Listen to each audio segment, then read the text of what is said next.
Hello everyone, welcome to another episode of FTB Infinity Skyblock with Arturio Emerys. Okay, so now this is just a few minutes later from the previous episode where we started on Botania. And now we're going to talk about some of the many other things that I've done in the preceding week. And first and foremost, there is this mob farm. Okay? And this was one of the first things that I built off camera because I decided, okay, I need to have a mob farm. I've been holding it off too long. I need to be doing that. So I built this, and this is fairly standard construction. That was why I did it off camera. Like you saw me build a smeltery, so that's no big deal. These bricks here, this is just cobblestone that I used an obsidian chisel to make them into something that looked a little bit better in this mod pack. It kind of looks like stone bricks in the original resource pack, but the stone brick texture in this resource pack I don't like the look of, so I'm probably not going to be using it. But this looks pretty good. So going up here, this is a fairly standard design for me. When I build mob farms, this is fairly typical of what I do. Okay. So this is the drop shaft, and the bottom of it is a smeltery that's got molten iron in it, and that's what actually kills the mobs. And up here, I've got platforms, and I've got trapdoors, and then you can just see that I have conveyor belts set up to kind of push everything towards here. So these are passive spawning platforms. When it's dark in here, mobs spawn on these platforms, and because there are trapdoors everywhere, the mob AI thinks they can walk on the trapdoors, and they can't. They walk on it and they drop down. And if they land on the conveyor belts, they get pushed to this drop platform down into the lava and they die. So I have platforms in a couple of sizes. I've got some that are 2 wide so I can get spiders. I got some that are 1 wide so that I get other mobs. And also the whole thing is 3 tall above so that I get Endermen. And also it's 3 tall underneath the platforms so that the Endermen can get pushed without obstruction into the drop. So let's close that back up. One thing I like to do when I build these is I initially build them, I leave the top open so that it only spawns, need to do something about that. So that it'll only spawn at night, and that's to kind of help control spawn levels. Because once this starts working, especially in a void world where there's absolutely no place for mobs to spawn, you can overwhelm your inventory, and that's actually what happened. So once I put a roof on it, I also went to the trouble of putting some redstone lamps and setting it up so I can turn it on and off. So let's turn it on real quick. And since I'm up here, for the most part, it's not going to spawn mobs because I'm physically too close to it. So we'll go downstairs.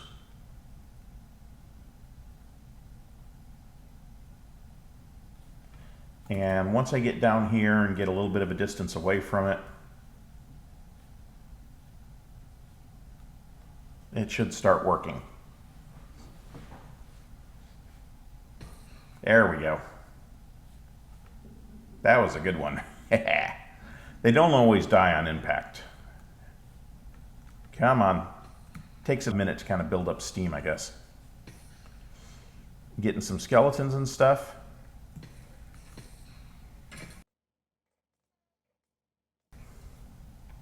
Okay, now if you look in here, we haven't got any Endermen yet. But there's the molten iron that's doing the killing. There's resident ender in there, and there's also blood. Yeah, it's starting to speed up a little bit.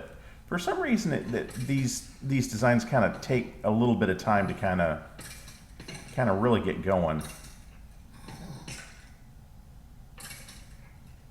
And I don't know why, but for some reason, the armor stuff doesn't come through. I don't know why that is, but when skeletons and zombies have pieces of armor, it just seems to get destroyed which is fine with me. I don't have to deal with it. I'm surprised that I don't have, have to filter it out in some way, but it seems to be taking care of itself. So, in looking over here, there's more blood. I still haven't gotten any Endermen, which is a little unusual. But all of the drops, they're coming over here.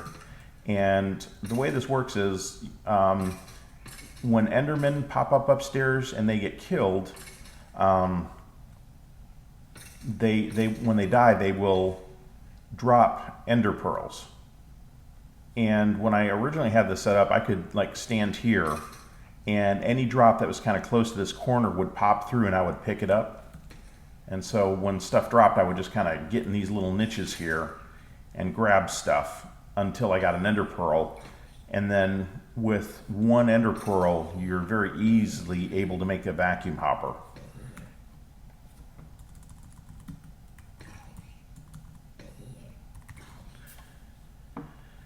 And so you just need one Eye of Ender, which is just an Ender Pearl and a little bit of blaze powder, a hopper, and a piece of obsidian. All very easy to make at this particular point.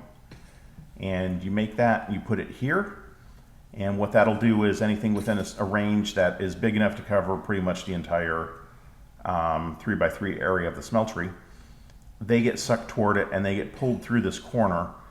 And then I've set this chest up here, and the vacuum hopper is set up so that it outputs underneath it items, physical items, okay? Now, this one is for XP, Mob Essence XP, whatever you want to call it. To the top, it's trying to export any XP it gets to the top into this tank. Now, I don't know why it's producing XP. I really don't, but it does. Sometimes when they die, it registers them that I've killed them for some reason, and it produces a tiny bit of XP. Now, some of it gets trapped in this window, and I've been trying to figure out how to extract that. Some of it gets drawn through here and pulled up into the tank. I don't know what I'm going to do with this, but at some point this may be useful to me. Okay, there we go. There's an Enderman in there. For some reason, they take a little bit longer to die. Come on, you can do it. So now there's a little bit more Resonant Ender in there, which I think is enough for the next thing. So the other thing that I've set up, and this is a little trick I got from, I think it was Purple Mentat.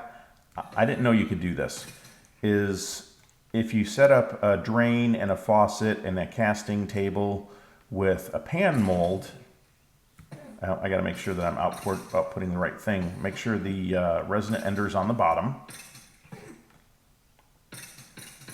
If you cast the Resonant Ender into the pan mold, it will make Eye of Enders. And I've got a transfer node there that feeds into this chest, and the chest is feeding the sorting system here. So by the same token, there's still a little bit of Resonant Ender left. There's also some blood in there, and there's enough blood to do this. Okay, I think it takes 1,000 blood to do this. I've got a casting basin with gravel in it, and a hopper with a chest with a supply of gravel. And so if I dump blood on this, we'll just wait for this. This will take a second. And I'm going to have to turn the mob farm off in a minute because it's too loud. Oh, okay, it already pulled out of there. We didn't even see it. There it goes. Gravel combined with blood in a casting basin gives you netherrack, which is awfully nice. Okay. So now I'm going to go turn this off because the sound will drive me nuts.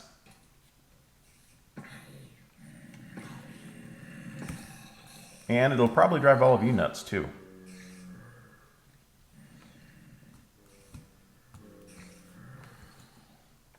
So just like that, you flip that one switch, it illuminates all of these redstone lamps, and they stop spawning mobs. Now there's, oh, how did you get out of there? That is very strange. There shouldn't be any spawnable spots up there.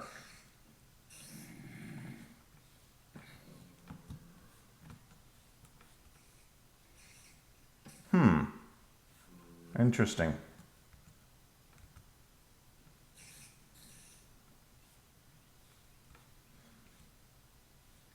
Interesting, very interesting. Actually, let me go back up here. Let me turn F7 on. Yeah, I don't see any spawnable spots up here. Okay.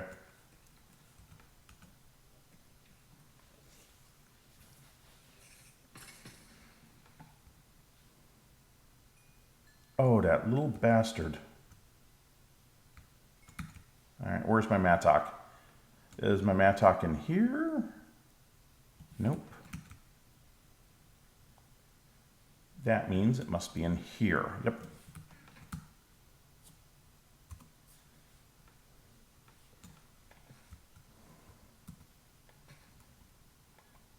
There we go.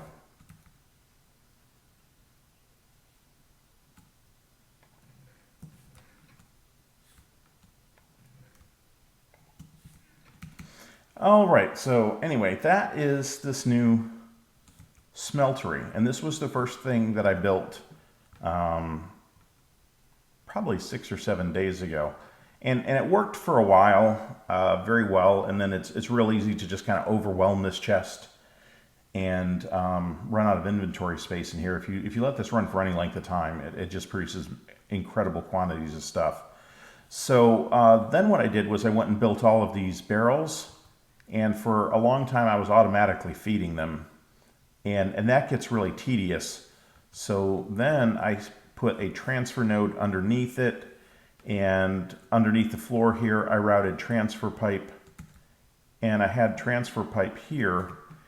And initially, it was just the normal setup where it was snaking, or it wasn't snaking back and forth. Like it was just a grid of transfer pipe. And in previous games, I would do that. Like in Galactic Science, I did that. And it works. And usually the way it would work is like if this is the first one that they load into, and then the grid kind of travels out, what would happen is things would come up. The first item would fill here, and then the second item, while they're empty, it would either go here or here. And then the third item would either go here, here, or here. And the fourth item would then either go here, here, here, or here. So once you kind of filled it out, it would sort of take care of itself. And so you would initially have to move stuff once or twice, but then it would kind of say, okay, this is where it goes, and it would just kind of put stuff there. But apparently there's been a change to either open blocks or in this particular mod pack that those transfer pipes don't work as well anymore. So up until the point where this was completely full, like it might take a bone, the bones that should go here.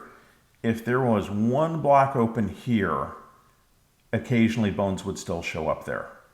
So it wasn't truly sorting the way it should have been. And so eventually what I did is if you take just a stick and you right click one of these transfer pipe nodes, this isn't a transfer node, but this piece of transfer pipe I'm going to call a node for right now. If you hit it with a stick, it changes the function of it.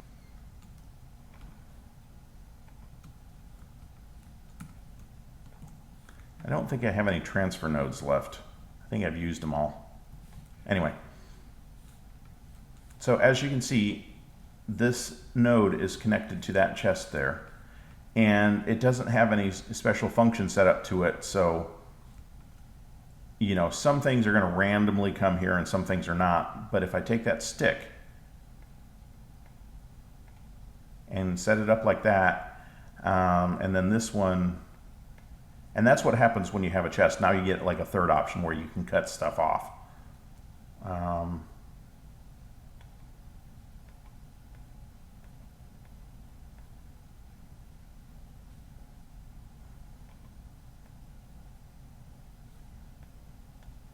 There we go. That's what I was kind of shooting for. So what this will do, let's say I take this third chest and I put this third chest here.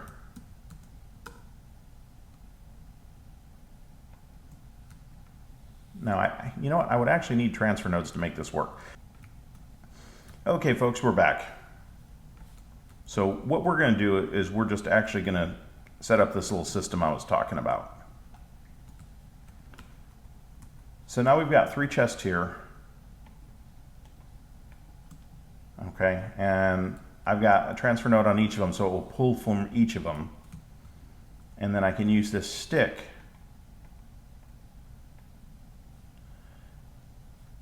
Maybe I can use this stick.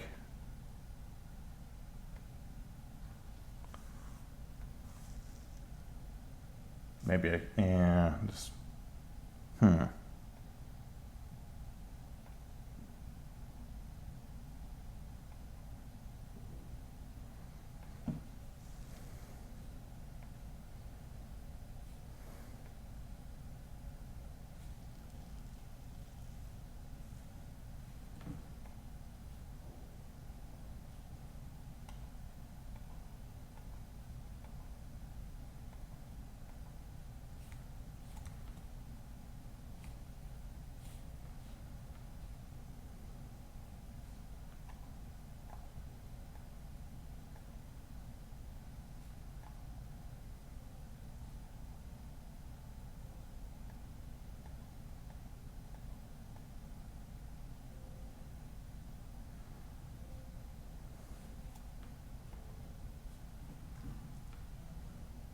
okay, folks, what I'm trying to do, I'm having a little trouble getting this set up the way I want it, is I'm trying to set this up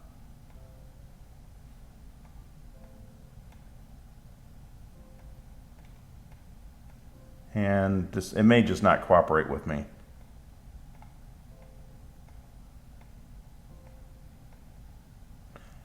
Okay, that's that's kind of what I want. But then I want this one like that too. And I don't know all of the ins and outs of this, so maybe it's because these are transfer nodes here. But what I really want is like what I have back here where, you know, where they're not touching each other at all.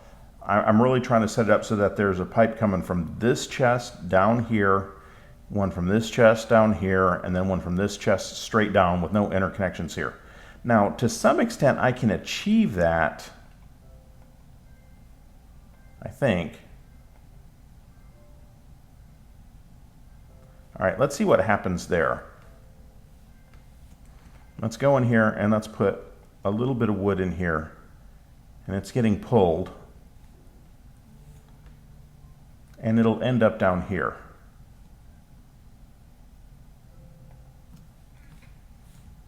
Now the question is which path did it take? Because it could have gone either way. So let's hit it. All right, let's try that. Now in this way, there's only one path it can take. It can only go this way. Okay, that's what I was shooting for. Okay, it is able to get it to do that.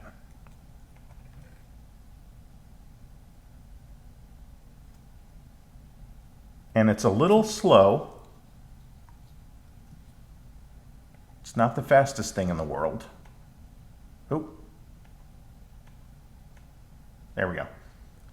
Let's get that out of there so that it doesn't interfere. So this is what I've been trying to demonstrate for the last 5 minutes. Put the wood in there, put the transfer pipe in there, put the hamburger in there, and we wait a minute, and they should all show up in here eventually.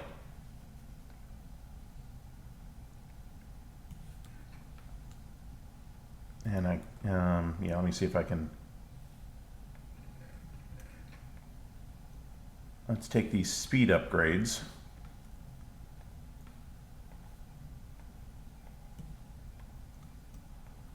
And we'll put one in each of these.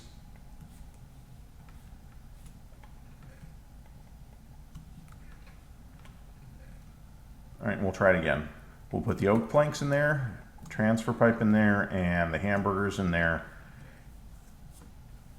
And yeah, it looks like it's a little bit faster. It's not tremendously faster,